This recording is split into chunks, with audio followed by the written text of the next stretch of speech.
السلام عليكم ورحمة الله تعالى وبركاته. أعوذ بالله من الشيطان الرجيم. بسم الله الرحمن الرحيم. الحمد لله رب العالمين، الصلاة والسلام على أشرف الأنبياء والمرسلين سيدنا ومولانا محمد صلى الله عليه وصحبه أجمعين. نويت التعلم والتعليم والتذكر والتذكير والنفع والانتفاع والإفادة والاستفادة، الحث على التمسك بكتاب الله وسنة رسوله، والدعاء إلى الهدى والدلالة على الخير، ابتغاء وجه الله مرضاته وقربه وثوابه سبحانه وتعالى. سبحانك لا علم لنا إلا ما علمتنا إنك أنت العليم الحكيم. رب اشرح لي صدري ويسر لي أمري واحلل عقدة من لساني يفقهوا قولي. ولا حول ولا قوة إلا بالله العلي العظيم. ولا حول ولا قوة إلا بالله العلي العظيم. ولا حول ولا قوة إلا بالله العلي العظيم. ربي يسر ولا تعسر وتمم بالخير. أما بعد. Alhamdulillah, pertama sekali kita merafakkan syukur kepada Allah Subhanahu wa taala atas taufik inayah daripada Allah. Masih lagi Allah taala memberikan kesempatan sama-sama kita hadir ke tempat sebaik-baik tempat di sisi Allah Subhanahu wa taala, iaitu pada rumahnya Allah Subhanahu wa taala. Dan alhamdulillah dapat kita mengerjakan sembahyang maghrib dengan caranya berjemaah, berzikir kepada Allah Subhanahu wa taala. Seterusnya kita duduk di dalam majlis ilmu membicarakan berkenaan dengan Rasulullah sallallahu alaihi wasallam. Insya-Allah ibu ayah dirahmati Allah, pada malam ni kita menyambung perbahasan masih lagi berkenaan dengan khatamun nubuwah, tanda ataupun cap yang ada pada tubuh baginda Nabi Muhammad sallallahu alaihi wasallam. Hadis yang ke-19. Hadis yang ke-19. Surat 18.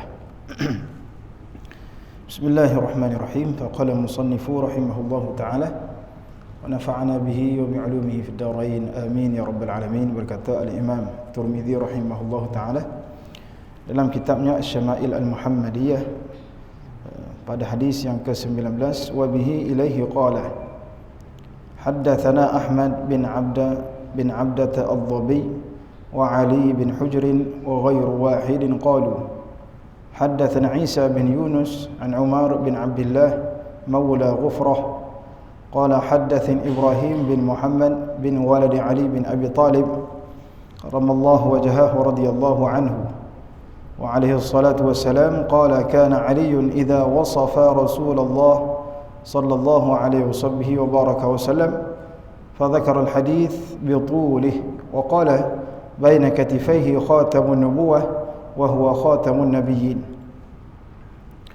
Hadis yang ke-19 diriwayatkan daripada Maula Ghufrah, disebut an Umar bin Abdullah bin Maula Ghufrah. Maula Ghufrah ini antaranya seorang sahabat jalil, kakak, tak pasti kakak ataupun adik kepada Sayyidina Bilal bin Rabah radhiyallahu anhu. Sahabat yang agung Sayyidina Bilal bin Rabah.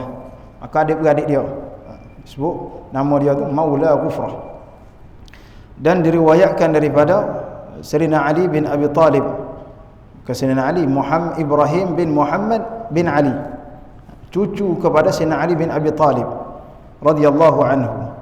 Namanya Ibrahim bin Muhammad. Katanya apabila dia cerita berkenaan dengan toki dia dah, datuk dia, iaitu Sayyidina Ali bin Abi Talib. Katanya bila mana Sayyidina Ali bin Abi Talib radhiyallahu anhu wa karramallahu wajhahu alaihi salatu wassalam, bila mana menceritakan berkenaan dengan baginda Rasulullah sallallahu alaihi wasallam. Sayyidina Ali bila mana cerita berkenaan dengan Rasulullah sallallahu alaihi wasallam diibaratkan sebutir-sebutir kalau kita so bila mana Sayyidina Ali cerita berkenaan dengan sifat baginda Rasulullah sallallahu alaihi wasallam, maka puas hati, sebutir-sebutir, tak tinggal sikit abu. Bila mana Sayyidina Ali cerita berkenaan dengan Nabi Muhammad sallallahu alaihi wasallam. Kenapa? Kerana Sayyidina Ali bin Abi Talib radhiyallahu anhu ini adalah seorang sahabat yang kecil, dan beliau juga sempat duduk dengan Nabi Muhammad sallallahu alaihi wasallam, duduk serumah dengan Rasulullah sallallahu alaihi wasallam. Maka di antara sahabat-sahabat yang kecil adalah Sayyidina Ali bin Abi Talib. Antara juga sahabat yang kecil Sayyidina Anas bin Malik radhiyallahu anhu. Bahkan dalam riwayat berkenaan dengan khatamun nubuwah, berkenaan dengan cop ataupun tanda yang ada pada belakangnya Rasulullah sallallahu alaihi wasallam, maka banyaknya yang diriwayatkan daripada Sayyidina Ali. Bahkan ada juga sebelum daripada ni, pada bab yang pertama disebutkan berkenaan dengan bulu-bulu yang ada di tubuhnya Rasulullah sallallahu alaihi wasallam. Maka ulama mensyarahkan bukanlah bermaksud Nabi Muhammad bila mana tubik daripada rumah duk tebeng dada kat orang dak. Kalau kita jodoh puasa debel sikit kan, tunjuk dada kat orang. Maka Nabi Muhammad bukan pilih perangai dia lagu tu.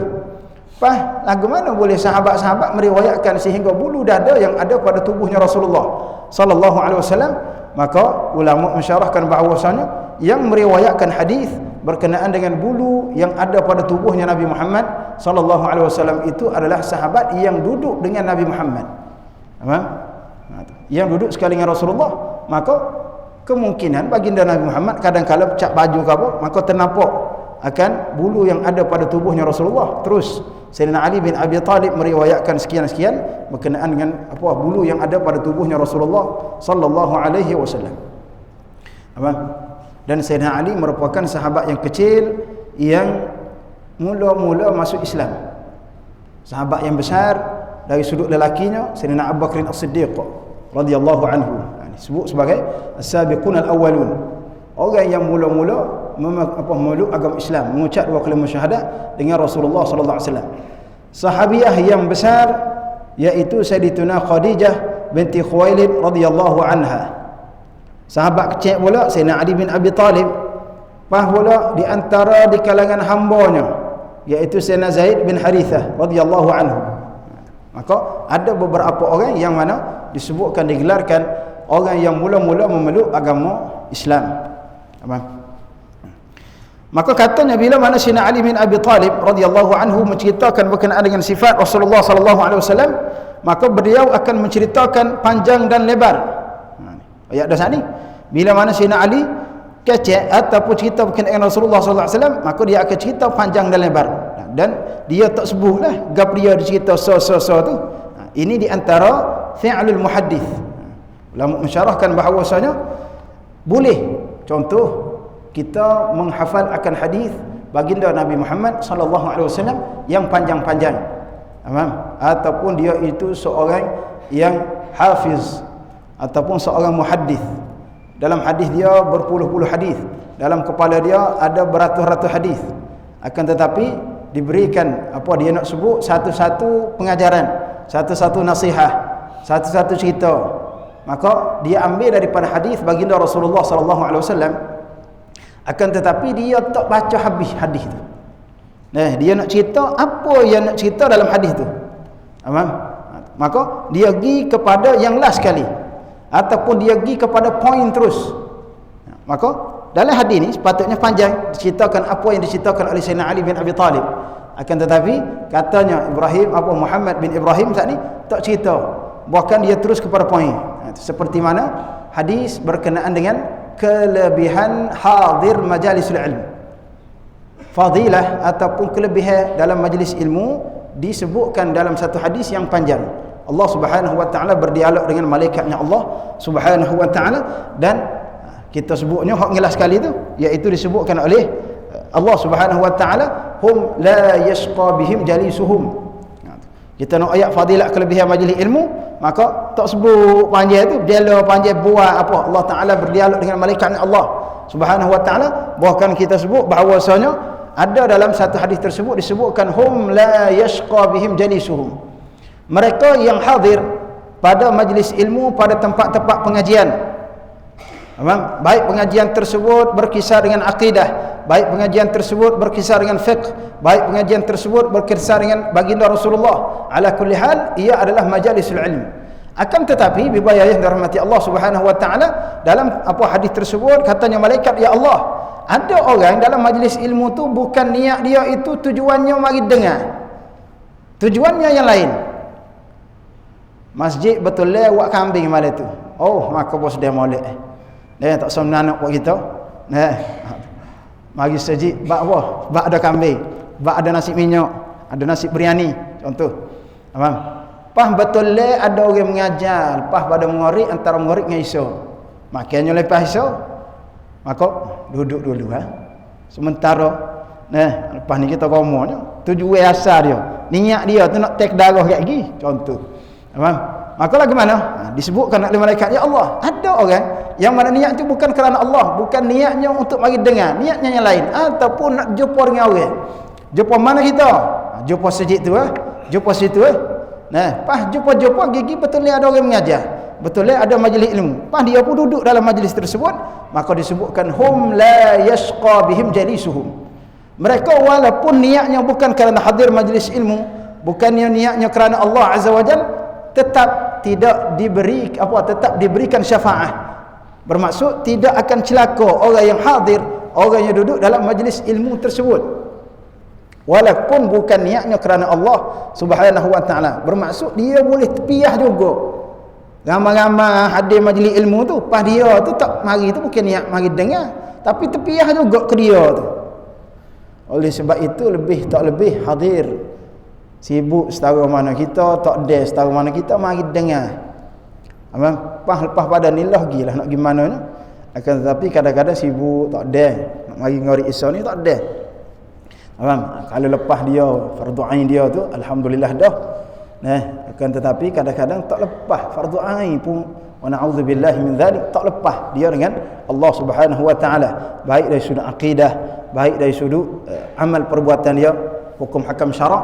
Maka perlu kita perhatikan ilmu-ilmu yang patut kita belajar. Maka dalam hadis ni dia nak sebut panjang lebar, tetapi dia tak sebut so-so tu. Maka terus dia katanya Muhammad bin Ali, dan berkata di antara kedua-dua bahu baginda Nabi Muhammad sallallahu alaihi wasallam, wa qala baina katifai qatamun nubuwah, antara kedua-dua bahu baginda Nabi Muhammad sallallahu alaihi wasallam. Ini cerita berkenaan dengan khatam. Maka terus dia sebut berkenaan dengan khatamun nubuwah. Maka antara kedua bahu baginda Rasulullah ada tanda kenabian, khatamun nubuwah, tanda kenabian. Mana tu? Kita sebut dah pada hadis-hadis sebelum pada ni, iaitu di antara kedua bahu baginda Nabi Muhammad sallallahu alaihi wasallam, dan di antara kedua bahu tu berat di sebelah kirinya akan jantungnya Nabi Muhammad sallallahu alaihi wasallam. Bukan bermaksud berada di betul-betul tengah tanda tersebut, bahkan berat di sebelah jantungnya Nabi Muhammad sebelah kiri lah, khatamun nubuwah, di belakangnya Rasulullah sallallahu alaihi wa baraka wasallam. Wa huwa khatamun nabiyyin, dan Nabi Muhammad sallallahu alaihi wasallam itu penutup bagi sekalian anbiya, penutup bagi sekalian rasul alaihi wassalatu wassalam. Itu di antara i'tiqad kita ahlu sunnah wal jamaah. Maka perlu kita tetapkan, perlu kita kemah bahawasanya tak ada para nabi, tak ada apa rasul alaihi wassalatu wassalam selepas pada Nabi Muhammad sallallahu alaihi wa baraka wasallam. Kerana ada firqah ataupun ajaran-ajaran yang menyesatkan, mengaku sebagai nabi baik, mengaku sebagai rasul baik, rasul kaha tak rasul kaha, ataupun di zaman dahulu ada disebut namanya Mirza Ghulam, namanya Mirza Ghulam, dan dia itu pengasas daripada fahamannya Qadiani. Fahaman Qadiani lahir tak silap di India ke mana, belah-belah Pakistan India lah. Dia mendakwakan bahawasanya dia itu adalah nabi. Dia adalah nabi. Apa katanya dia? Sedangkan ada orang rock pula, ada orang lawan dia. Sedangkan dalam hadis katanya Nabi Muhammad sallallahu alaihi wasallam, la nabiyya ba'di. Dalam satu hadis disebutkan la nabiyya ba'di, tidak ada nabi selepasku, katanya Nabi Muhammad sallallahu alaihi wasallam. Itu hadis. Maka katanya dia pula, katanya Mirza Ghulam, katanya apa? Dia qari semula, dia syarah dengan kepala otak dia, dia tafsir dengan akal fikiran dia, dengan nafsu dia. Katanya dia, hadis tu tak habis lagi. Apa hadis tersebut? La nabiyya ba'di illa an yasha Allah. Apa tidak ada nabi selepas aku saat ni kecuali dengan izinnya Allah Subhanahu wa taala. Faham? Katanya Mirza Ghulam. Maka dia juga mengaku sebagai nabi. Asalnya diceritakan bahawa dia itu adalah orang yang alim. Faham? Orang yang alim. Belajar molek-molek. Faham? Oleh sebab tu nak jadi kau sesat ni bukan kata game mengaji sesat lalu dak. Belajar molek akan tetapi diceritakan niat dia itu bukan kerana Allah Subhanahu wa taala. Faham? Niat dia tu petai lagi berasa lebih pada orang nak berasa apa orang lain tu kurang pada dia dan sebagainya. Niat dia itu bukan kerana Allah Subhanahu wa taala. Faham? Oleh sebab itu ibu bapa yang dirahmati Allah, kita sendiri baik, hamba sendiri lebih-lebih lagi lah.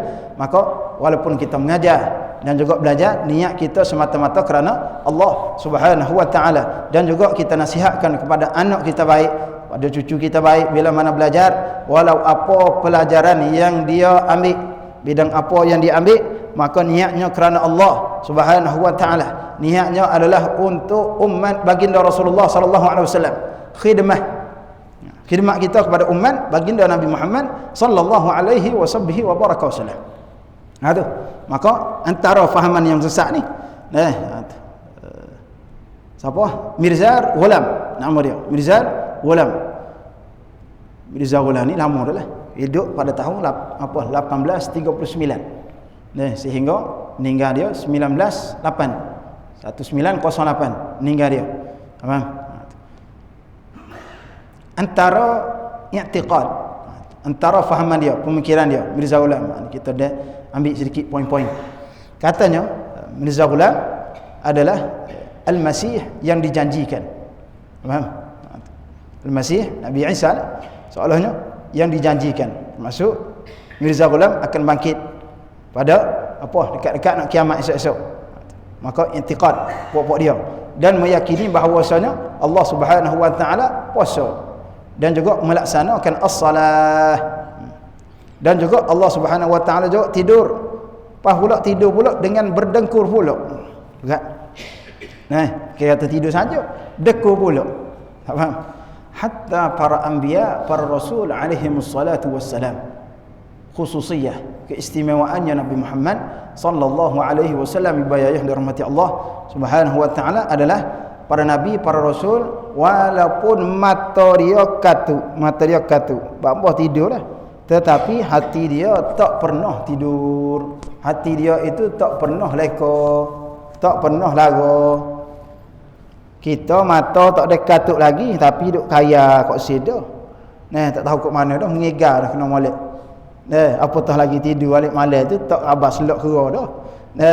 Nabi Muhammad ataupun para nabi, para rasul alaihi wassalatu wassalam khususiyahnya adalah matanya tidur tapi hati tidak pernah tidur. Apatah lagi Allah azza wa jalla laisa kamitslihi syai, tidak serupa sama sekali dengan makhluknya Allah Subhanahu wa taala. Itu pegangan kita ahli sunnah wal jamaah. Faham? Banyak lagi lah.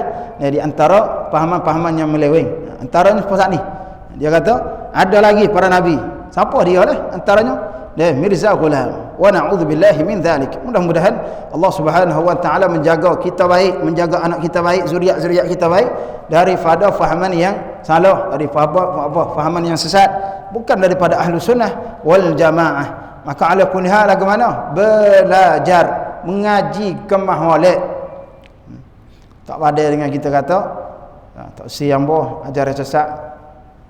Mari tok lebar mana kok tes gebel pula sahabatku, pas pula kecek berkenaan dengan agama dan sebagainya, sedangkan dia itu sesat.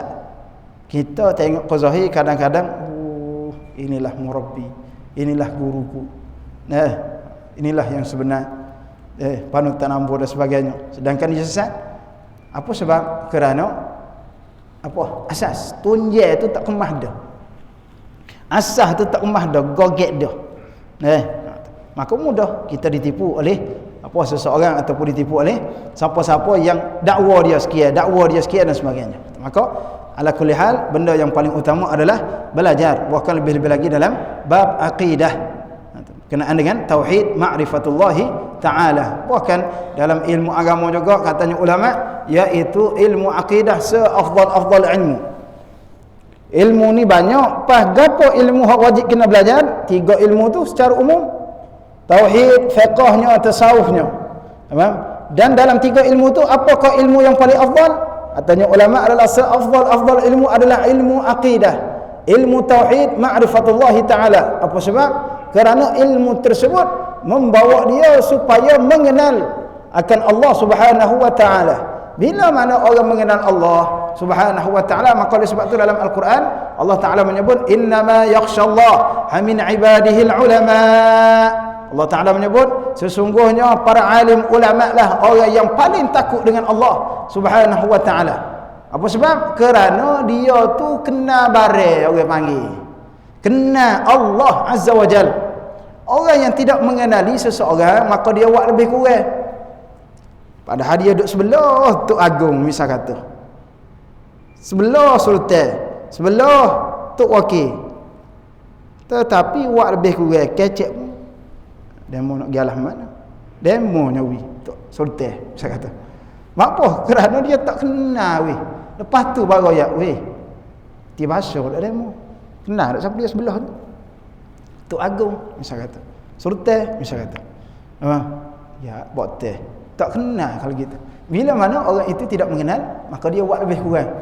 Begitu juga apa?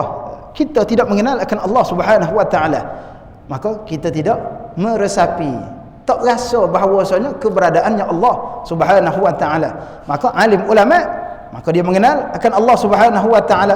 Bahkan dia mengetahui walaupun duduk cerak mana pun, duduk atas apa dalam lubang caci sekali mana pun, maka Allah Taala mengetahui perbuatan seseorang hamba-Nya Allah. Allah mendengar akan perbuatannya apa perbuatannya Allah, perbuatannya hamba-Nya Allah Subhanahu wa taala.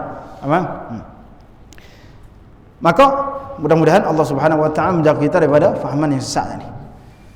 Hadis yang ke-20, wa bihi ilaihi qala haddatsana Muhammad bin Bashar, haddatsana Abu Asim, haddatsana Urwah, haddatsana Azrah bin Thabit, حدثنا علباء بن أحمر اليشكوري قال حدثني أبو زيد عمرو بن أخطاب الأنصاري رضي الله عنه قال لي رسول الله صلى الله عليه وسلم يا أبا زيد أدنوا مني فامسح ظهري فمسحت ظهره فوقعت أصابعي على الخاتم قلت وما الخاتم قال شعرات مجتمعات.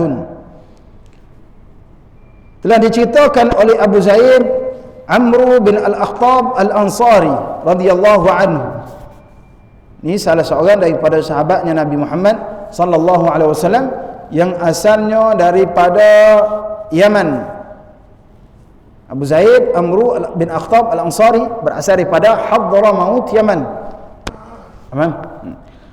Katanya baginda Nabi Muhammad sallallahu alaihi wasallam bersabda kepadaku. Abu Zaid radhiyallahu anhu pernah didoakan oleh baginda Nabi Muhammad sallallahu alaihi wasallam. Apa doa Nabi Muhammad? Allahumma jammilhu. Allahumma jammilhu. Ya Allah, cantikkan Abu Zaid. Cantikkan dia. Faham? Dan katanya ulama, Abu Zaid radhiyallahu anhu diberikan anugerah oleh Allah Subhanahu wa taala berkat daripada doa baginda Nabi Muhammad sallallahu alaihi wasallam, umurnya hampir 120 tahun.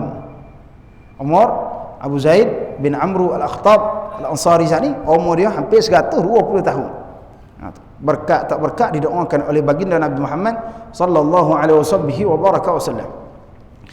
Maka pada satu hari Abu Zaid Amru bin Al-Akhtab Al-Ansari pernah pergi menghadap kepada baginda Nabi Muhammad sallallahu alaihi wasallam. Pergi jumpa dengan Rasulullah sallallahu alaihi wasallam. Dan bila mana jumpa dengan Rasulullah sallallahu alaihi wasallam, siapa di hadapannya Rasulullah dekat dengan Nabi Muhammad sallallahu alaihi wasallam, seolah-olah baginda sudah mengetahui keinginan Abu Zaid. Gapo yang Abu Zaid Al-Amru Al-Akhtab Ansari ni nak kepada Nabi Muhammad sallallahu alaihi wasallam. Ini di antara salah satu mukjizat yang agung yang ada pada Rasulullah sallallahu alaihi wasallam. Kita kena molek tak tahu dia mau nak mari kapten kita, kau nak mari buat gapo kita, kau misal kata. Maka antaranya Nabi Muhammad sallallahu alaihi wasallam mengetahui setengah-setengah sahabat-sahabat dia tu mari menghadap dekat dengan Rasulullah sallallahu alaihi wasallam, tahu dah gapo keinginannya Abu Zaid bin Amr al-Khattab ni. Apa keinginannya? Apa yang dia mahukan? Iaitu dia mahu menyentuh khatamun nubuwah. Tu. Mari dekat dengan Rasulullah sallallahu alaihi wasallam tu, tujuan dia, hati dia tu nak sentuh khatamun nubuwah yang ada atas belakangnya Rasulullah sallallahu alaihi wasallam. Maka kata kepada Abu Zaid, Rasulullah sallallahu alaihi wasallam menyatakan, wahai Abu Zaid, udnu minni, mari dekat. Tu. Mari dekat, tak ada royak lagi, tak ada cerita, tak ada royak, ya Rasulullah, tujuan saya mari ni, nak mari sentuh khatamun nubuwah yang ada atas belakang kamu, ya Rasulullah. Tak ada nak cerita lagi. Rasulullah panggil dah, ya Abu Zaid, udnu minni, mari dekat. Mari apa jauh-jauhnya kalau kita. Kemudian usapkanlah di belakangku. Pergi belakang ambo ni. Tengok. Seorang pemimpin, Sayyidul Anbiya wal Mursalin. Ketua manusia, dia lagi bila mana ada sahabat berkeinginan untuk menyentuh khatamun nubuwah, maka dia tu tak segar silu. Kalau kita tak gamak pada dengan kita ni. Wi kat apa situ tubuh kita je, lain kalau nak mengurut apa ni saja situ pada apa hak ni Rasulullah sallallahu alaihi wasallam mengetahui akan keinginannya Abu Zaid, maka katanya Rasulullah, mari dekat situ atas belakang ambo. Maka katanya Abu Zaid, maka aku usap di belakangnya Rasulullah sallallahu alaihi wasallam, kemudian jari jemariku berada pada khatam Nabi Muhammad sallallahu alaihi wasallam. Situ sungguhlah. Setuh jari jemari dia tu berada pada khatamun nubuwah Nabi Muhammad sallallahu alaihi wasallam. Maka aku berkata ini Ilba bin Ahmar al-Yashkuri radhiyallahu anhu, orang lain pula lah tanya kepada Abu Zaid radhiyallahu anhu, wa mal khatam, gapo dia khatam tu? Lagu mana khatam tu? Apa dia tanya kepada Abu Zaid? Kerana Abu Zaid menceritakan bahawasanya dia pernah menyentuh akan khatamun nubuwah yang ada atas belakangnya Nabi Muhammad sallallahu alaihi wasallam. Maka orang lain pula bertanya kepada Abu Zaid, lagu mana? Setara mana khatam tersebut? Wa mal khatam? Maka dijawab oleh Abu Zaid radhiyallahu anhu, qala sya'aratun mujtami'atun. Katanya Abu Zaid, khatamnya Rasulullah sallallahu alaihi wasallam itu kumpulan bulu-buluan. Tamam. Satu khatam, satu tanda yang menghimpunkan bulu-bulu di atas khatamnya tanda kenabian yang ada pada atas belakangnya Nabi Muhammad sallallahu alaihi wasallam. Bas diceritakan sya'aratun mujtami'atun, bulu-bulu yang terkumpul. Satu kita boleh ambil daripada sini bahawasanya sahabat-sahabatnya Nabi Muhammad sallallahu alaihi wasallam adalah adul amanah. Dia tak hurrah panjang, dia tak syarah panjang. Sahabat ni tanya, wa mal khatam, lagu mana khatam tu? Cukup dia menjawab dengan dua patah perkataan, sya'aratun mujtami'atun, bulu-bulu yang terkumpul. Kalau kita tak sedap berasa nak tambah gabriya ya. Tak apa, kerana dia amanah. Apa yang dia sentuh, bas dia sentuh kena pada jari dia rasa gitu. Dia pun cerita semula apa yang dia sentuh dengan apa yang dia sentuh saja. Taklah sekian-sekian khatamun nubuwah ni lagu ni gabung pula dengan riwayat lain dak. Cukup dia menyebutkan bahawasanya dengan apa yang dia sentuh. Tak ada tokok tambah lah. Itu di antara perangan sahabat radhiyallahu anhum ajma'in. Lalu bagaimana antaranya asatizah, antaranya ustaz-ustaz wa na'udzubillah mengatakan bahawasanya ada sahabat yang berbohong, ada sahabat yang tidak amanah, wa na'udzubillah min dzalik.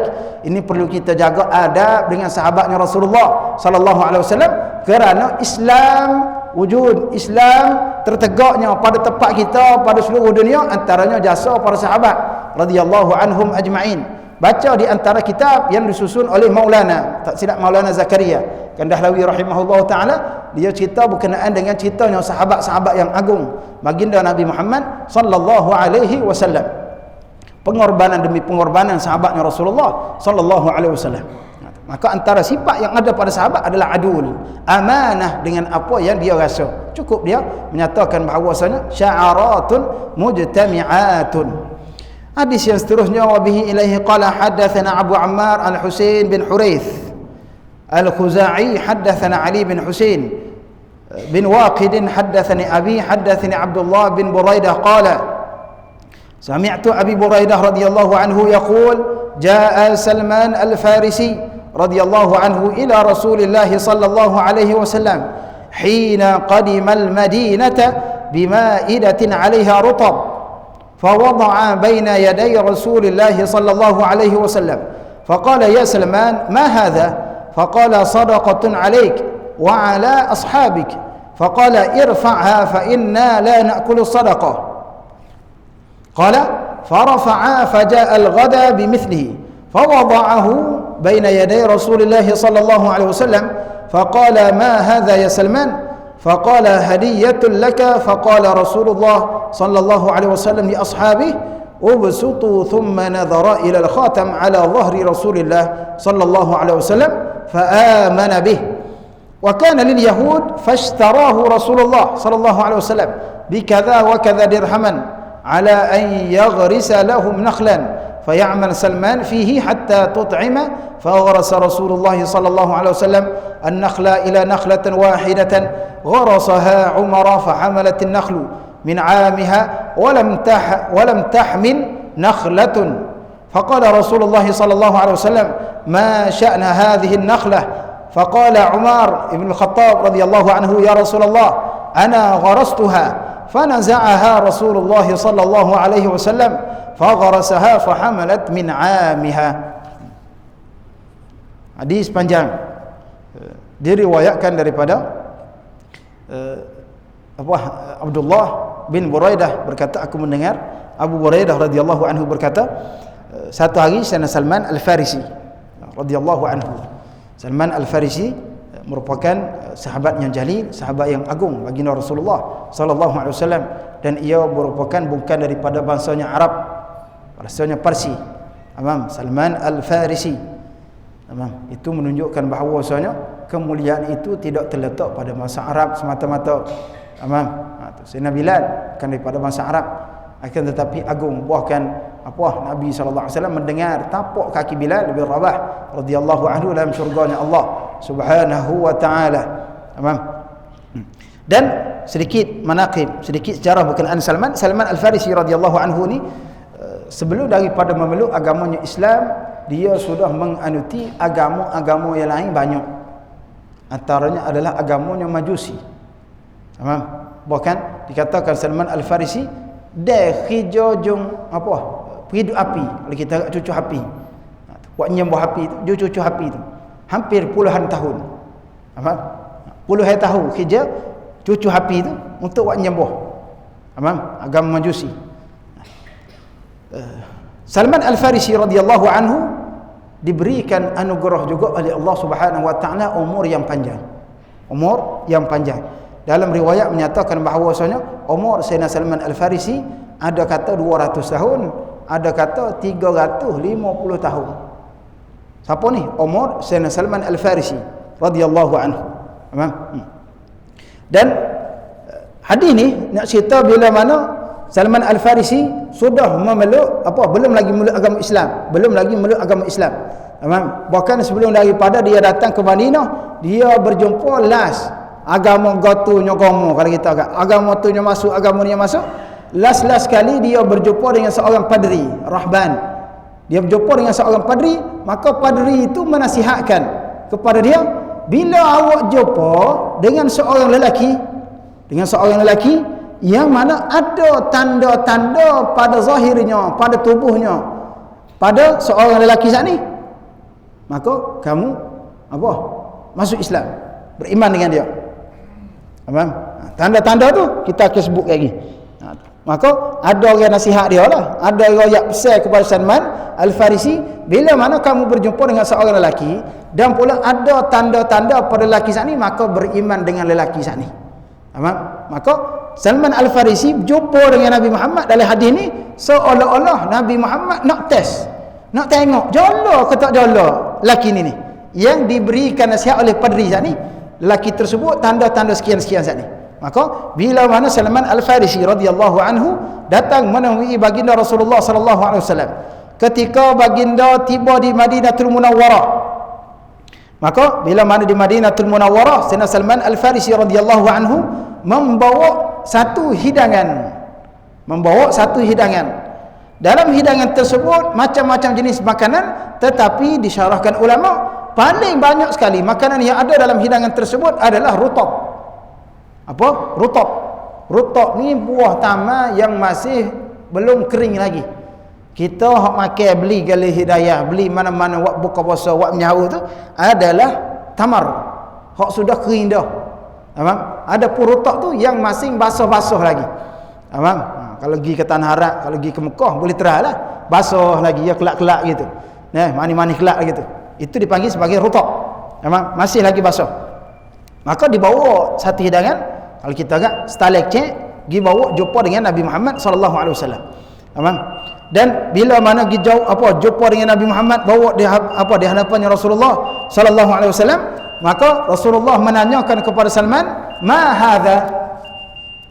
Gabriel ni Salman, awak bawa ni. Gabriel awak bawa tu bukan bermaksud Nabi Muhammad tak tahu gapo depan mata dia tu buah rutak tu. Bukan kata Rasulullah tak tahu hak Salman bawa tu Gabriel buah rutak ke apa dak. Beza apa kita lah. Ada-ada kita ni kadang-kadang nak bergurau, nak menegur, nak menyapa. Kita nak apa dah. Orang tu kadang-kadang lalu orang sebelah rumah. Tengok dia tu agak cantik kat duk basuh kereta misal kata. Maka kita pun buat ramah nak menegur. Warna tu basuh kereta ke? Kita nanya lagi tu. Kena hak gong tak? Tak ada duk basuh kereta api. Tak nampak ke? Tu. Kita nanya tu saja, tahu dah. Nampak dah dia mau duk basuh kereta, kau dia mau buat gapo ko. Kadang-kadang kita perang kita ni nak negur. Maka jawab moleklah. Tak ada coti-coti ni kak. Basuh kereta. Buah-buah misal kata ataupun buat gapo tu, royak molek duk sekia-sekia. Ni di sebalik tu. Nyanyi pula kita kata. Maka begitu soalannya. Bila mana Nabi Muhammad sallallahu alaihi wasallam menanyakan, "Ma hadza ya Salman?" Awak bawa gapo ni bukan bermaksud bawa barang yang dibawa tu, akan tetapi qasdak. Maksud awak bawa tu, niat awak bawa tu tujuannya bawa ni wak Gabriel. Tu maksud dia. Maka katanya Salman Al-Farisi radhiyallahu anhu, "Sadaqatun laka wa li ashabik." Saya awak mari ni adalah hadiah sedekah. Bukan hadiah, sedekah untuk kamu dan untuk sahabat-sahabat kamu. Tu. Katanya Salman, tujuan yang bawa ni adalah untuk nak sedekah kepada kamu dan juga sahabat-sahabat kamu. Maka katanya Nabi Muhammad sallallahu alaihi wasallam, "Irfa'ha Bapa, fa inna la na'kulu sadaqah." Kerana kami, katanya Rasulullah sallallahu alaihi wasallam, la na'kulu sadaqah, tidak makan sedekah. La na'kulu sadaqah itu kami itu menunjukkan, katanya ulama, adalah ma'asyirul anbiya. Para nabi tidak makan harta sedekah. Bahkan kalau kita dapati sekarang ni, ahlul bait, zuriat-zuriatnya Nabi Muhammad sallallahu alaihi wasallam tidak makan harta sedekah. Apa sebab? Kerana sedekah itu katanya ulama litarahum, untuk untuk kita kata kesian. Untuk kesian. Begitu kita nak pergi jumpa Tok Agung, nak pergi jumpa sultan, hari keputeraannya sultan, bawa hadiah pergi jumpa Tok Agung, jumpa sultan, bawa sultan tuanku ni sedekah ni. Kalau Tok Agung tu jenis beres tak apa, kalau hak jenis panah kan jenis nipah lalu sedekah dia mau royak bahasa tamam. Begitu juga dari sudut sedekah. Tamam. Maka katanya Rasulullah sallallahu alaihi wasallam, "Irfa'ha." Bahwa kerana la na'kul sedekah. Maka katanya ulama, angkat tersebut bukan angkat teruslah, bukan wi ka Salman klik semula dengan rotak dia saat ni, bahkan dikatakan bahawasanya sahabat-sahabat Rasulullah yang lain tu makan. Cuma Nabi Muhammad sallallahu alaihi wasallam saja yang tidak makan, kerana benda tersebut katanya Salman Al-Farisi adalah sedekah, dalil, tanda yang mana Salman mendengar daripada padri ni. Apa tanda dia? Bila kamu jumpa dengan seorang lelaki ni, dia itu tidak makan sedekah. Dalil, tanda jumpa dengan lelaki ni, yakni Rasulullah sallallahu alaihi wasallam. Bahasa panjang lagi kita datang insya-Allah. Sambung ke datang insya-Allah, panjangkan umur oleh Allah. Cerita berkenaan Salman Al-Farisi. Dia berjumpa dengan Rasulullah, pula bertanyakan berkenaan dengan tanda-tanda seterusnya, sampai ke akhir sekali Salman Al-Farisi radhiyallahu anhu memeluk agama Islam dengan mengetahui ataupun jumpa kalau kita tanda-tanda yang ada pada Nabi Muhammad sallallahu alaihi wasallam. Wallahu taala alam bisawab wa ilmuhu wa atam. اللهم صل أفضل صلاة على أسعد مخلوقاتك سيدنا محمد وعلى آله وصحبه وسلم عدد معلوماتك ومداد كلماتك كلما ذكرك ذاكرون وغفل عن ذكرك الغافلون. اللهم صل أفضل صلاة على أسعد مخلوقاتك سيدنا محمد وعلى آله وصحبه وسلم عدد معلوماتك ومداد كلماتك كلما ذكرك ذاكرون وغفل عن ذكرك الغافلون. اللهم صل أفضل صلاة على أسعد مخلوقاتك سيدنا محمد وعلى آله وصحبه وسلم عدد معلوماتك ومداد كلماتك كلما ذكرك ذاكرون وغفل عن ذكرك الغافلون. سبحانك اللهم وبحمدك أشهد أن لا إله إلا أنت أستغفرك وأتوب إليك. وصلى الله على سيدنا محمد وعلى آله وصحبه وسلم والحمد لله رب العالمين. السلام عليكم ورحمة الله وبركاته.